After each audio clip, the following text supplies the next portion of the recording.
ثلاث من كن فيه نشر الله عليه كنفه وأدخله الجنة رفق بالضعيف والشفقة على الوالدين والإحسان إلى المملوك পয়গম্বর আলাইহিস সালাতু ওয়াস সালাম তিনি তার পবিত্র জবানে ইরশাদ করেন, বাবা সালাতুন মান কুন্না ফীহি নাশরাল্লাহু আলাইহি, যেই বান্দা বান্দি মাত্র তিনটা গুণ অর্জন করতে পারবে, নাশরাল্লাহু আলাইহি কানাফাহু, আল্লাহ তাআলা তাদেরকে কিয়ামতের ময়দানে আপন রহমতের ছায়ার নিচে জায়গা করে দিবেন। ওয়া আদখালাহুল জান্নাহ, পরিশেষে তাদেরকে আমার আল্লাহ জান্নাতের মালিকানাও দিয়ে দিবেন। রিফকুন বিদাঈফ, নবী আমার জানায় দেয় রিফকুন বিদাঈফ, দাঈফ শব্দের অর্থ হলো দুর্বল। নবী আমার জানায় দেন যারা দুর্বলের সাথে নরম ব্যবহার করে, তার মানে আপনার চাইতে অপরজন যেদিক দিয়ে দুর্বল হোক আর আপনি অপরের চাইতে যেদিক দিয়ে সবল হন, আপনি সবল হওয়ার কারণে দুর্বলের সাথে দুর্বলতার সুযোগ নিয়ে আপনি যা তা ব্যবহার করতে পারবেন না বাবা।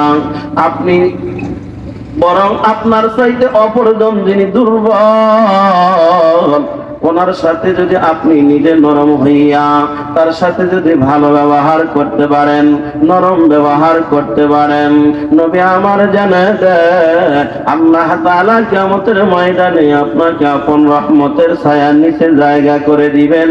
পরিশেষে আল্লাহ তাআলা আপনারে জান্নাতে প্রবেশ করায় দিবেন।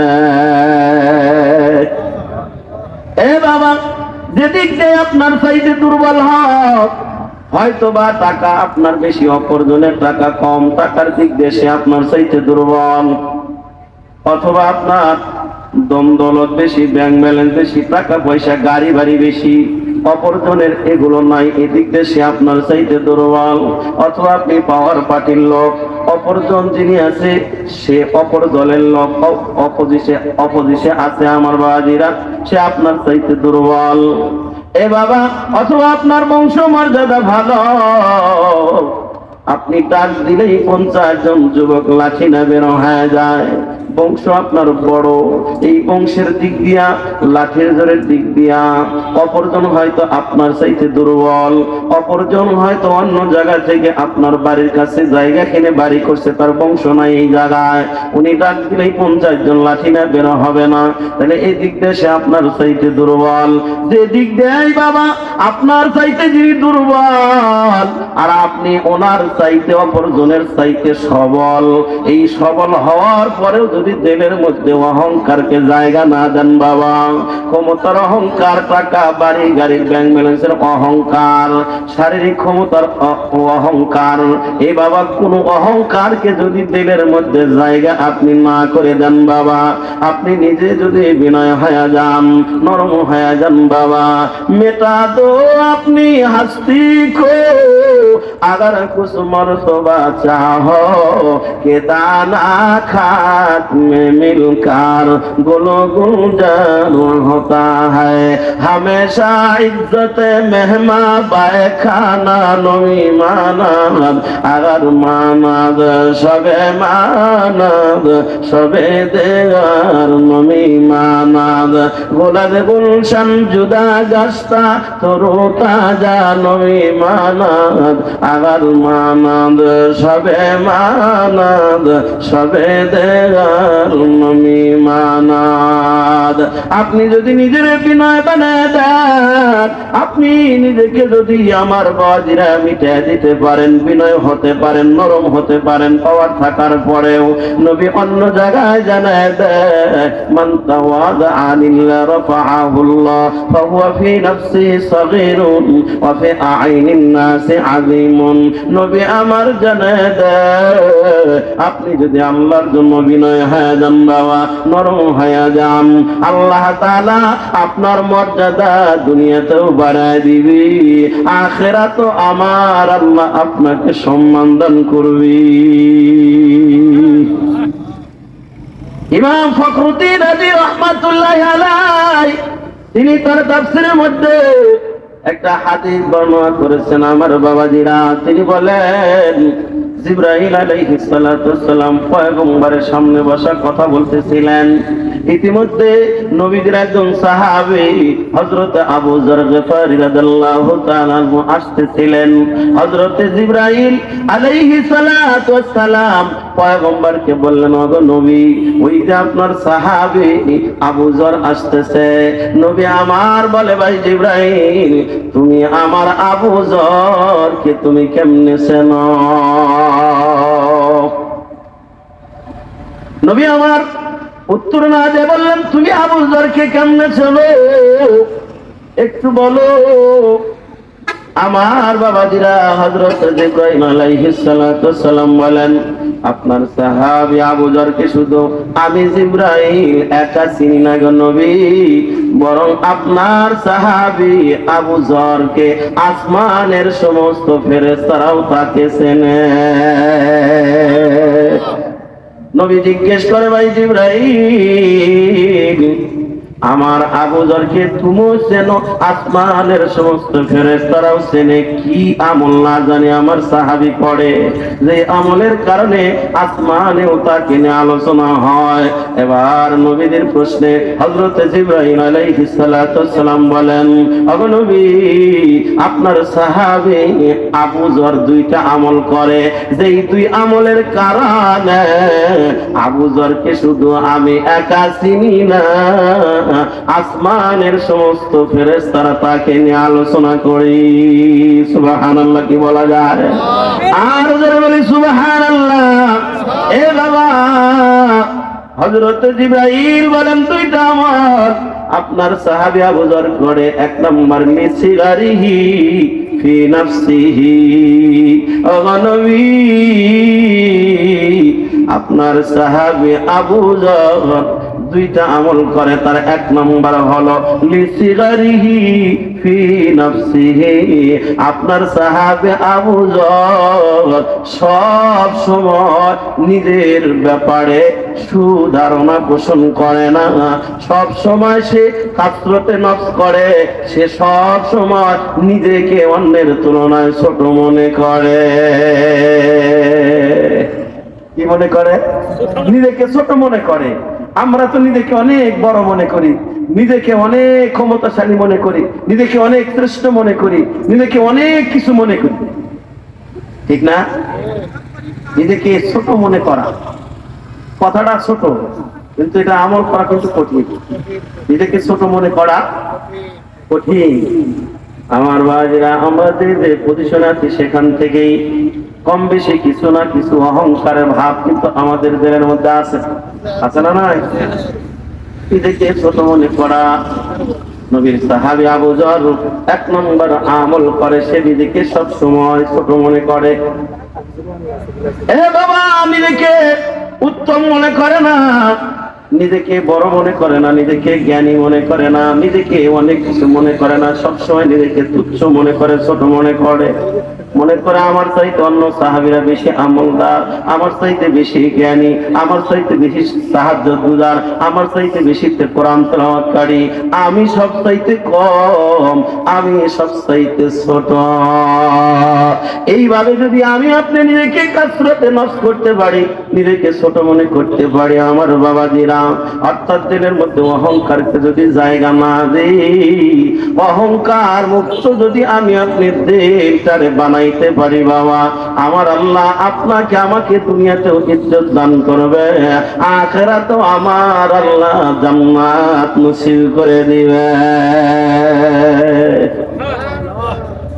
কিন্তু এটা কঠিন, বয়ান করা সহজ, শোনাও সহজ, নিজেকে ছোট মনে করা। আমার বাবাজিরা, নবী এক হাদিসে বলেন, ফাআম্মাল মুহলিকাতু, তিনটা জিনিস এমন আছে সালাতুন মুনদিয়াতুন ওয়া সালাতুন মুহলিকাতুন। তিনটা জিনিস এমন আছে বাবা, যেই তিনটা জিনিস মানুষকে দুনিয়াতেও মুক্তি দান করে, দুনিয়াতেও আল্লাহ মুক্তি দেয়, আখিরাতেও আমার আল্লাহ মুক্তি দান করবে। আর তিনটা জিনিস এমন আছে বাবা, এই তিনটা জিনিস মানুষের মধ্যে থাকলে দুনিয়াও বরবাদ, আখিরাতও নষ্ট হয়ে যায়। এই তিনটা জিনিস মানুষের মধ্যে থাকলে দুনিয়া আখিরাত নষ্ট হয়ে যায়। ওই তিনটার তৃতীয় নাম্বার জিনিসটা রাসূল বলেন, ইজাবুল মারই বিনাফসিহি ওয়া হিয়া আসাদ্দুহুন্না। নবী বলেন, নিজের ব্যাপারে সব সময় সুধারণা পোষণ করা, ওয়া হিয়া আসাদ্দুহুন্না, এটা সবচাইতে খারাপ। নিজেকে সবসময় বড় মনে করে, নিজেকে সবসময় সুন্দর মনে করে, নিজের ব্যাপারে সুধারণা করে, এটা সবচাইতে খারাপ। যত গন্ডগোলের মূল হলো এটা, নিজেকে সবচেয়ে বড় মনে করা, ঠিক কিনা বলে? এই জন্য নিজের দিল থেকে অহংকার বের করে দেওয়া লাগবে বাবা। এ বাবা, অহংকার আমি বয়ান করলেই দিল থেকে বের হয়ে যাবে না, বয়ান শুনলেই দিল থেকে বের হবে না। অহংকার দিল থেকে বের করার একটা অ্যান্টিবায়োটিক মেডিসিন, রাসূলের দেওয়া অ্যান্টিবায়োটিক মেডিসিন যদি আমরা ডোজ হিসাবে ব্যবহার করতে পারি, অর্থাৎ আমল করতে পারি, তাইলে দিল থেকে অহংকার নামক ভাইরাস দূর হইয়া যাবে। দেব অ্যান্টিবায়োটিক মেডিসিন রাসূল বলেন, ক্বালান নবী সাল্লাল্লাহু আলাইহি ওয়াসাল্লাম, আল বাদিউ বিসালাম বারিউম মিন কিবর। নবী আমার জানায় দেয়, দিল থেকে যদি অহংকারের ভাইরাস কেউ দূর করতে চায়, সে যেন আগে আগে সালাম দেয়। কি দেয় বলেন না? কি দেয়? আগে আগে সালাম দেয়। সালাম পর আশা না করে আগে আগে সালাম দেয়। যে ব্যক্তি আগে আগে সালাম দিবে, তার দিল থেকে অহংকার দূর হয়ে যাবে বাবা। কি বলেন? আগে আগে সালাম দিতে পারবো তো ইনশাআল্লাহ? ইনশাআল্লাহ কইলেন, কিন্তু নিজের ক্লাসমেটকে সালাম দিতে দিলের মধ্যে কেমন যেন লাগে, নিজের চাইতে বয়সে ছোট সালাম দিতে দিলের মধ্যে কেমন যেন বাজে, দিতে পারি না, ঠিক কিনা জোরে বলেন? নিজের কর্মচারীকে আগে সালাম দিতে দিলের মধ্যে কেমন যেন লাগে, আমি শিক্ষক ছাত্রকে সালাম দিতে পারি না, দিলের মধ্যে কেমন যেন লাগে। এই কেমন যেন করে, এটাই তো ভাইরাস। এটা দূর করার মেডিসিন হলো আগে আগে সালাম। নিজের ক্লাসমেটকে সালাম দিতে দিলের মধ্যে কেমন যেন লাগে, আপনি নেতা মানুষ কর্মীকে সালাম দিতে দিলের মধ্যে কেমন যেন লাগে, আপনি শিক্ষক ছাত্রকে সালাম দিতে দিলের মধ্যে কেমন যেন লাগে। এই কেমন যেন দিলের মধ্যে বাজে, এটাই সমস্যা। এটাই কি? এটাই ভাইরাস। এটাই দূর করার মেডিসিন আগে সালাম। পারবো দিতে? নিজের ছেলেকে আগে সালাম দিতে পারবো না ইনশাআল্লাহ? অনেক আল্লাহওয়ালা সমাজে এমন পাওয়া যায়, নিজের ছেলের জীবনে সালাম দেন নাই, কিন্তু ছেলে ওই মার খাইছে, বাবারে সালাম দেয় না। আছে না নাই? 103 দিন আপনার ছেলের আগে সালাম দেন, দেখবেন ছেলে 50 হাত দূর থেকে রেডি হবে, যদি আব্বা আসতেছে সালাম দেওয়া লাগবে। জীবনে ছেলের দেন নাই, এখানে ছেলেও তো ওই মার্কা হয়েছে, এখন আব্বারে সালাম দিতে শরম পায়, নাক ভাঙ্গা যায় শরম, কথা হয় না? এই বাবা, তাহলে আগে আগে সালাম দিলে দিল থেকে অহংকার দূর হয়। 2 নম্বর আর একটা ফায়দা, মুসলিম শরীফের হাদিস বাবা, নবী আমার বলেন, ইন্না আউলান নাস বিল্লাহি মান বাদাহুম বিসালাম। নবী আমার জানায় দেয়, যারা আগে আগে সালাম দেয়, 1 নম্বর ফায়দা, দিল থেকে অহংকার দূর হয়ে যায়। 2 নম্বর ফায়দা হলো বাবা, আল্লাহ রাসূল বলেন, ইন্না আউলান নাস বিল্লাহি মান বাদাহুম বিসালাম। আল্লাহ তাআলা যেই ব্যক্তি আগে আগে সালাম দেয়, আমার আল্লাহ তাআলা ওই বান্দারে নিজের বন্ধু বানায় নেয়। জোরে বলা যাবে কি সুবহানাল্লাহ? যে আগে আগে সালাম দেয়, দিল থেকে অহংকার দূর হয়, 1 নম্বর ফায়দা। 2 নম্বর ফায়দা হলো, সেই বান্দা আল্লাহ পাকের নৈকট্যতম বান্দা হয়ে যায়, আল্লাহর কাছে প্রিয় হয়ে যায়। এ বাবা, আপনি বক্তা সাহেব যদি আল্লাহর প্রিয় হতে চান, শ্রোতাদেরকে আগে আগে সালাম দেন। আপনি শিক্ষক যদি আল্লাহর প্রিয় হতে চান, ছাত্রদেরকে আগে আগে সালাম দেন। আপনি ছাত্র যদি আল্লাহর প্রিয় হতে চান, ওস্তাদদেরকে আগে আগে সালাম দেন। আপনি সমাজের প্রতিনিধি, আপনি যদি আল্লাহর প্রিয় হতে চান, আপনার অধীনস্থদের মুসল্লিদেরকে আগে আগে সালাম দেন। এ বাবা, আপনি বড় মসজিদের খতিব, বড় ইমাম, যদি আল্লাহর প্রিয় হতে চান মুসল্লিদেরকে আগে আগে সালাম দেন। আপনি মসজিদ মাদ্রাসার সভাপতি, সেক্রেটারি, কেশিয়ার, যদি আল্লাহর প্রিয় হতে চান তাহলে ওস্তাদ ছাত্রদেরকে আগে আগে সালাম দেন। আপনি রাজনৈতিক নেতা, যদি আল্লাহর প্রিয় হতে চান তাইলে আপনার কর্মীদেরকে আগে আগে সালাম দেন। আপনি দোকানের মালিক, আপনি যদি আল্লাহর প্রিয় হতে চান তাহলে দোকানের কর্মচারীদেরকে আগে আগে সালাম দেন। এক কথায় বাবা, দিল থেকে যদি অহংকার দূর করতে চান তাইলে আগে আগে সালাম, আর যদি আল্লাহর প্রিয় হতে চান তাইলেও আগে আগে সালাম দেন। সালাম পাওয়ার আশা করেন না, বরং আপনি আগে সালাম দেন। পারবো ইনশাআল্লাহ? কি বলেন? আজকের বয়ান থেকে যদি এই সব আমলটা আমরা নিয়ে যাই, ইনশাআল্লাহ আপনার সংসার থেকে শুরু করে একদম আন্তর্জাতিক জীবন পর্যন্ত কোথাও অশান্তি থাকবে না, শান্তির বাতাস বইতে থাকবে ইনশাআল্লাহ। কেমনে? কারণ কি, আমি যখন আপনাকে সালাম দিলাম আসসালামু আলাইকুম ওয়া রাহমাতুল্লাহি ওয়া বারাকাতুহু, তার মানে আমি আল্লাহর কাছে আপনার জন্য অ্যাপ্লিকেশন জমা দিলাম, দোয়া করলাম, আল্লাহ আমার ভাইয়ের প্রতি শান্তি, রহমত, বরকত নাযিল করো। আপনি যখন বললেন ওয়া আলাইকুমুস সালাম ওয়া রাহমাতুল্লাহি ওয়া বারাকাতুহু, আপনিও আমার জন্য দোয়া করলেন, আল্লাহ আমার ভাইটার প্রতি শান্তি, রহমত, বরকত নাযিল করো। এক কথায় আমি আপনার কল্যাণ চাইলাম, আপনিও আমার কল্যাণ কামনা করলেন। তো উভয় যখন কল্যাণ কামনা করব, এই দুই কল্যাণের মাঝখানে অকল্যাণ থাকতে পারে না। তো আপনি আমি অমুক তমুক প্রত্যেকেই যদি প্রত্যেকের কল্যাণ কামনা করি, আপনি আমি অমুক তমুককে নিয়েই তো সমাজ, কথা হয় না? তো আপনি আমি অমুক তমুক সবাই যদি সবার কল্যাণ কামনা করি, এই সকলের কল্যাণ কামনার মাঝখানে অকল্যাণ থাকতে পারে না। সুতরাং যদি আমরা এই সালামের আমলটাও ঠিক মতো করতাম, তাহলে নিজের ঘর থেকে শুরু করে, সমাজ থেকে শুরু করে আন্তর্জাতিক জীবন পর্যন্ত কোথাও অশান্তি থাকবে না ইনশাআল্লাহ। ঘরে শান্তি আসবে কেমনে? যেমন মনে করেন, ছোট্ট একটা উদাহরণ দিই। এখন তো নির্বাচনের আবহাওয়া বইতেছে, আপনি ঈশান নামাজ পড়ে বাসায় গেছেন, খানা দানা খাবেন, স্ত্রীও খানা বাড়তেছে, ভাত বাড়তেছে, তো ভাত বাড়তে যা বলতেছে, খোগো কয়েল যে নাই, কয়েল ফুরায় গেছে, গরুর গয়েলে তো কয়েল দেওয়া লাগবে। গরুর গয়েল তো বোঝেন আপনারা? কারণ আমার বাসা, আমি হলো সেই টাঙ্গাইল বাড়ি, সিরাজগঞ্জে আমার বাসা, আপনারা হলো সিলেটের মানুষ। আমার বাবাজিরা আসলে কি, পেট ভরে যদি সন্দেশ খান, এরপরে যতই রসগোল্লা দেন ওইটার ভালো লাগবে না। অলিপুরি সাহেব বয়ান করছে, এরপরে আমাদের বয়ান চলে না। আর পরিচালনায় যদি ওইভাবে উপস্থাপন করতে, তাহলে মানুষে বুঝতো যে না, আলোচক আছে, তাহলে উঠা করতো না। মানুষ উঠা যাওয়ার পরে যত আব্দুল কাদের জেলানি বয়ান করুক, ভিতরে আসতে চায় না, এইটাই স্বাভাবিক। এখানে বলা উচিত ছিল যে হুজুরের পরেও আলোচক আছে, কেউ উঠবেন না, কিন্তু এটা বলতে দেরি হয়ে গেছে, এই জন্য অনেকে চলে গেছে। তো চলে গেছে, সমস্যা নাই। এখানে যে কয়জন আছে, এখান থেকেও যদি 5 জন মানুষ কথা আমল করি, তাহলে আমরা কামিয়াব ইনশাআল্লাহ। কি বলেন? আমল করা যাবে ইনশাআল্লাহ, আমলের কথা। তো বলছে কয়েল আনতে হবে। আপনি বললেন যে আচ্ছা তুমি ভাত বেড়ে রেডি করো, আমি দোকান থেকে কয়েলটা নিয়ে আসি। তো আপনি দোকানে গেলেন কয়েল আনতে, কয়েল আনতে যায় দেখেন চাষতলে নির্বাচনের আলোচনা। চাষতলে নির্বাচনের আলোচনা দেখলে মানুষে কি করে, ওই আলোচনার মধ্যে সামিল হয়ে যায়। আর চাষতল তো এমন একটা জায়গা, এখন আমি আমার ভাষায় বলি, চাষতল হলো এখন বর্তমানে মিথ্যা আর গীবতের মার্কাজ, ঠিক না? চাষতল হলো মিথ্যা বলার মার্কাজ, গীবতের মার্কাজ।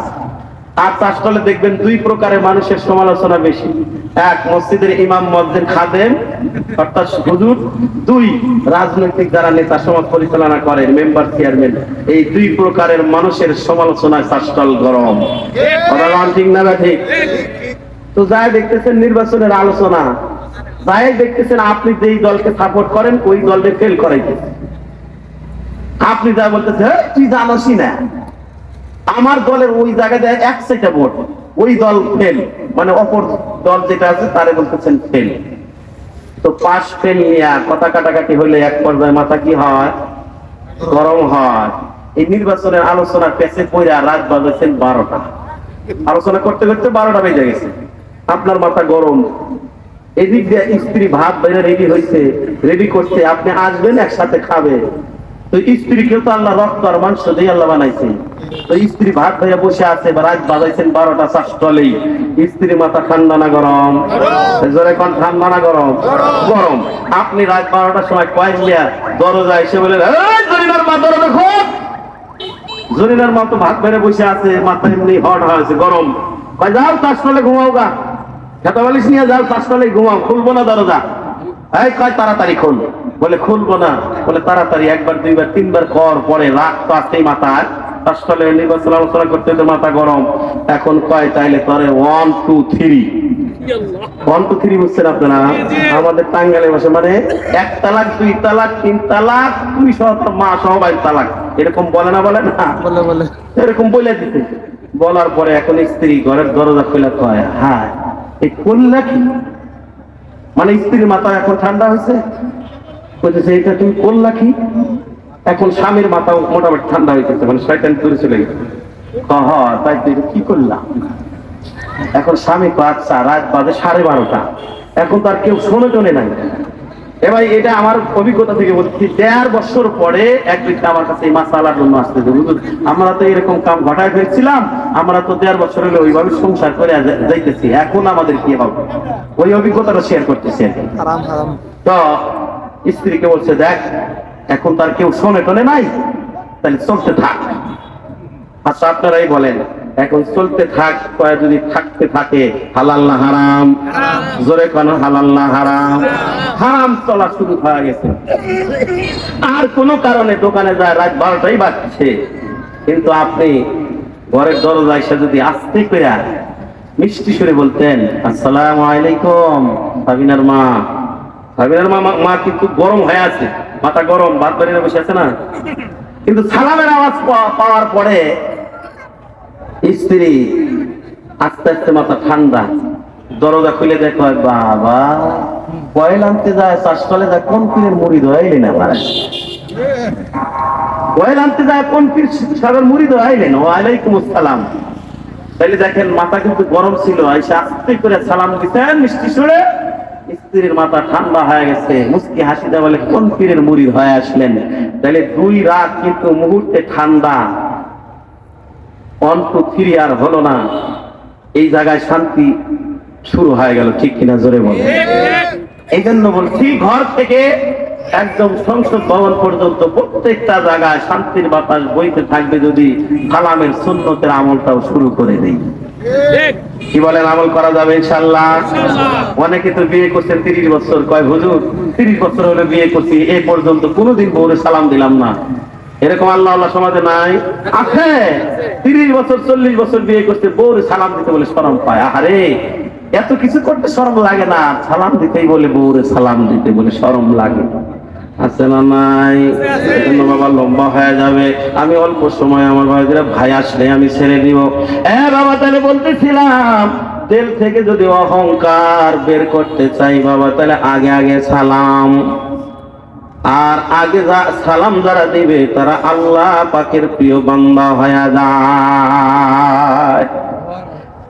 আমার বাজিরা, তাইলে বলতেছিলাম, জিবরাইল ফেরেশতা পয়গম্বরকে বলতেছিলেন, ওগো নবী, আপনার সাহাবী আবু যর সে সব সময় নিজেকে ছোট মনে করে, অহংকার করে না, নিজেকে অন্যের তুলনায় শ্রেষ্ঠ মনে করে না, অন্যের তুলনায় নিজেকে বড় মনে করে না।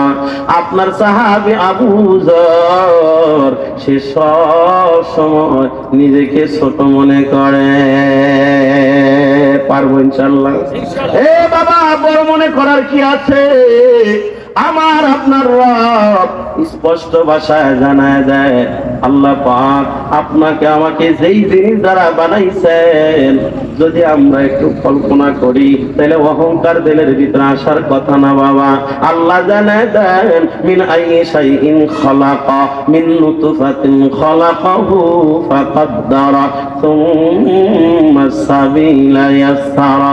আমার আল্লাহ আপনাকে আমাকে যেই নাপাক পানি দ্বারা বানাইছেন বাবা, যেই নাপাক পানির কথা বাবা সন্তানের সামনে উচ্চারণ করতে পারে না, মার সামনে উচ্চারণ করা যায় না, এমন পচা দুর্গন্ধ নাপাক পানি দ্বারা আল্লাহ আমাকে আপনাকে বানাইছেন, ঠিক কিনা জোরে বলেন? বাবা দুধের পানি হতো 70-80 টাকা কেজি বিক্রি করা যায় আমার বাবাজিরা, কিন্তু আল্লাহ পাক আপনাকে আমাকে যেই পানি দ্বারা বানাইছেন বাবা, এত চূড়ান্ত পর্যায়ের না পাক এ বাবা, যেই পানিটা 10 পয়সা দিয়ে বিক্রি করলে কেউ কিনবে না, ঠিক কিনা বলেন? এ বাবা, তাহলে কিসের এত বাপ, কিসের এত অহংকার? চূড়ান্ত পর্যায়ের নাপাক পানি দ্বারা আল্লাহ আপনাকে আমাকে বানাইয়া ওয়ালাকাদ কাররামনা বানি আদম, সৃষ্টির শ্রেষ্ঠ জীব হিসেবে আল্লাহ বানিয়ে দিলেন বাবা। এরে নবীর উম্মতের দল আমার বাবাজিরা, তাহলে এই নাপাক কতটা নাপাক, চূড়ান্ত পর্যায়ের নাপাক। এ বাবা, প্রস্রাব পায়খানা করলেও কিন্তু মানুষের ওযু ছুটে যায়, ওযু চলে যায়, কিন্তু মানুষটা ইচ্ছা করলে ওযু না কইরা মসজিদে ঢুকতে পারে, ইচ্ছা করলে কোরআন শরীফ না দইরা মুখস্থ তেলাওয়াত করতে পারে। কিন্তু আল্লাহ পাক আপনাকে আমাকে যেই জিনিস দ্বারা বানাইছেন বাবা, এই জিনিসটা দেহ থেকে যদি বের হয়, ওযু গোসল না করে পবিত্র না হইয়া মসজিদে ঢোকার অনুমতি নাই, মুখস্থ কোরআন পড়ার অনুমতি নাই। তাইলে বাবা, চূড়ান্ত পর্যায়ের নাপাক, ওই নাপাক পানি দ্বারা আল্লাহ বানাইছেন একজন আল্লাহওয়ালা বুজুর্গের সামনে দিয়া একজন যুবক খুব অহংকার আর দাম্ভিকতা নিয়ে হাঁটতেছেন। আল্লাহওয়ালা ডাকটা বলে, যুবক, এত অহংকার করে চলছো, তুমি কি তোমার আসল পরিচয় জানো? লিল্লাহি তাকবীর। দাম্ভিকতার ভাব নিয়ে যাইতেছেন। কিছু মানুষ দেখবেন লুঙ্গি এমন লম্বা করে পরে, মনে হয় পৌরসভার চেয়ারম্যান ওরে রোড ক্লিনের দায়িত্ব দিয়ে দিচ্ছে, রাস্তা পরিষ্কার করতে করতে যায়, আছে না নাই? এরকম অহংকারের ভাব নিয়ে পোশাক পরে। তো যুবক ওরকম ভাব নিয়ে যাইতেছেন। আল্লাহ ডাক দেওয়া বলে, যুবক, তুমি কি তোমার আসল পরিচয় জানো? এত ভাব নিয়ে যে চলতেছ। যুবক বলে, মানে আমার পরিচয় জানবো না? মানে আমার নাম আব্দুর রহমান, বাবার নাম আব্দুল করিম, বাড়ি আমার অমুক জায়গায়, পরিচয় জানবো না মানে? আল্লাহ বলে, না রে যুবক, এটা তোমার আসল পরিচয় না। আসল পরিচয় তুমি শুনে নাও। আউয়ালুকা নুতফাতুন কাদিরাতুন ওয়া আখিরুকা জিফাতুন মাদারাতুন ওয়া আনতা ফীমা বাইনাহুমা তাহমিলু আযারাতান। আল্লাহ ওয়ালা যুবককে ডাক দেওয়ালে, রে যুবক, আসল পরিচয় শুনে নাও। তুমি প্রথম ছিলা দুর্গন্ধ নাপাক পানি, ওয়া আখিরুকা জিফাতুন মাদারাতুন, আর মরার পরে হইবা দুর্গন্ধ মরা লাশ। জন্ম এবং মৃত্যুর এই মাঝখানে হায়াতের জিন্দেগি, এই হায়াতের জিন্দেগি তুমি নাপাক বহন করেই চলেছ। কতটা মনে হয় ক্লিয়ার বোঝেন নাই? আপনার আমার পেটের ভিতরে কিছু আছে, কি আছে? প্রস্রাব পায়খানা কিছু আছে, আছে না নাই? তো বাড়িতে 5 লক্ষ টাকা খরচ করে প্রস্রাব পায়খানা রাখার ট্যাঙ্কি বানাইছেন, সেই ট্যাঙ্কি তো আমাদের প্রত্যেকের পেটের মধ্যে আছে না নাই? প্রস্রাব পায়খানা আছে। নাকের ভিতরে কিছু হয়, চোখের ভিতরে ময়লা হয় না, হয় না? কানের ভিতরে ময়লা হয় না, হয় না? তো আল্লাহওয়ালা যুবককে ডাকতে বলে, যুবক, প্রথমে ছিল দুর্গন্ধ নাপাক পানি, মরার পরে হইবা দুর্গন্ধ মরা লাশ। মাঝখানে হায়াতের জিন্দেগি তুমি নাপাক বহন করার টলি গাড়ি হিসেবে ব্যবহৃত হচ্ছ। তার মানে আমি আপনি যেখানে যাচ্ছি প্রস্রাব পায়খানা নিয়েই যাচ্ছি, ঠিক কিনা জোরে বলেন? তো আল্লাহওয়ালা যুবককে ডাক দেওয়ালে, যুবক, এত ভাব যে ধরছো, এই যে দাম্ভিকতা নিয়ে চলতেছে, এটা কিসের ভাব দেখাও মিয়া? তুমি প্রথমে ছিলা দুর্গন্ধ নাপাক পানি, মরার পরে দুর্গন্ধ মরা লাশ, মাঝখানে হায়াতের জিন্দেগি নাপাক নিয়েই চলতেছো, নাপাক বহন করতেছো, পেটটা প্রস্রাব পায়খানা টাঙ্কি নিয়ে ঘুরতেছো, এত ভাব দেখাও কিসের? এই জন্য ভাব দেখানোর কিছু নাই ভাই। এই জন্য আল্লাহ বলে, ওয়ালা তামশি ফিল আরদি মারাহা ইন্নাল্লাহা লা ইউহিব্বু কুল্লা মুখতালিন ফাখুর।